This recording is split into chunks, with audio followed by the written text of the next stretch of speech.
Hello everyone. Today we are going to start the second chapter of ninth standard, motion in one dimension. This is a really very important chapter. The topics that we discuss in this chapter are really very important. The all concepts that we will discuss will follow you till you study physics in your life. So listen and understand carefully. Motion in one dimension. To start with, let us first understand the meaning of the statement of the name of the chapter, that is motion in one dimension.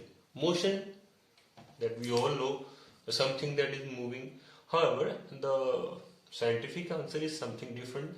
Still now we can consider the motion is something that is moving is said to be in motion. Motion in one dimension. One dimension means what? There are actually three dimensions: one dimension, two dimension, and three dimension. The one dimension is something like this. If a position or the motion of particle it can be expressed in one dimension only, that is said to be a one dimensional motion. Like the motion of a train on the track, that is said to be one dimension. Let the train at its beginning point, after some time let it be at 1 meter, and the 2 meter, and 3 meter, and 4 meter, whatever it is.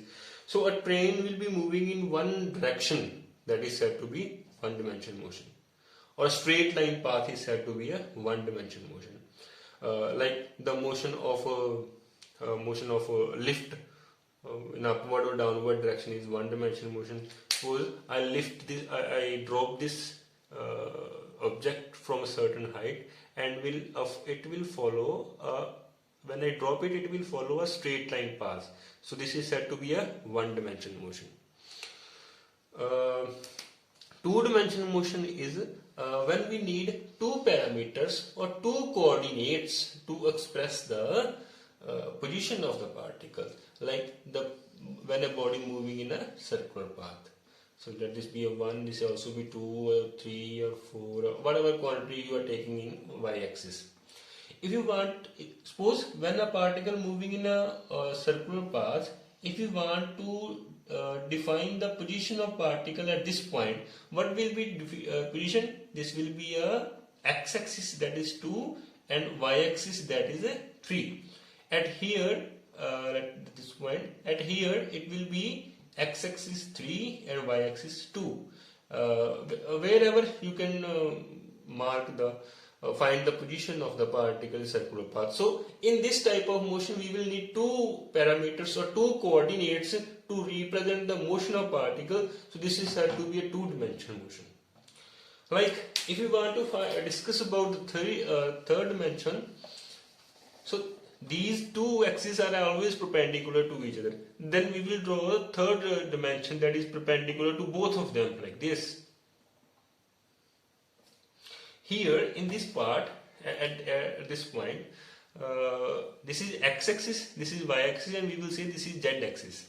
Suppose the particle at here, moving somewhere, like gas molecules are moving around us, they are moving at random motion. Let the gas particle is at here, and we will define its position.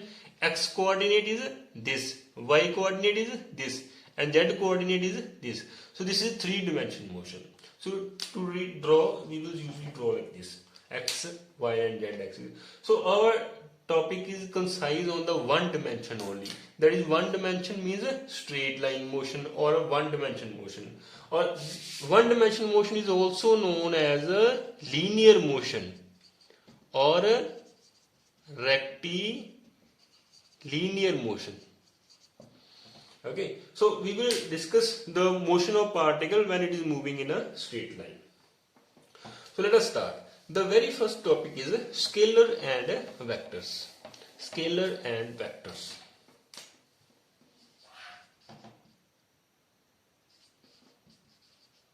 Scalars and vectors. You can say scalar quantities or vector quantities. You might have heard about some quantities like force, mass, distance, pressure, velocity, acceleration, or you can say density, time, temperature, and many more. There are many more quantities in physics that we know. So out of them you might have heard about some quantities out of these, or maybe some not. So to discuss, to differentiate about which are scalar and which are vector, all the quantities in physics are usually classified, mainly classified into two categories, which are known as scalars and vectors. To understand about scalar and vectors, I will give you one example. The whole concept of scalars and vectors will be clear to you. Suppose this is a table of your class and your teacher asks to move this table. To move this table, you will definitely apply a force. Say you will apply a force of 10 Newton, or say 20 Newton, or say 30, whatever it is. So you apply a force of 10 Newton. 10 means 10 is numerical value and any unit of force. Like if we say mass is equals to 10 kg, kg is the unit to measure the mass. Similarly, Newton is unit to measure the force, and you are applying a force of 10 Newton. The statement was your teacher asked to move this table, and you will definitely ask teacher to which direction you want to move this table. So obviously, one is the magnitude that you are applying, that is numerical value, and the unit, the magnitude, the quantity that you are applying a force, plus you will need a direction. Okay, that is a magnitude plus directions. Those quantities out of the physical quantities which has magnitude and direction are known as vector quantities. Magnitude plus direction.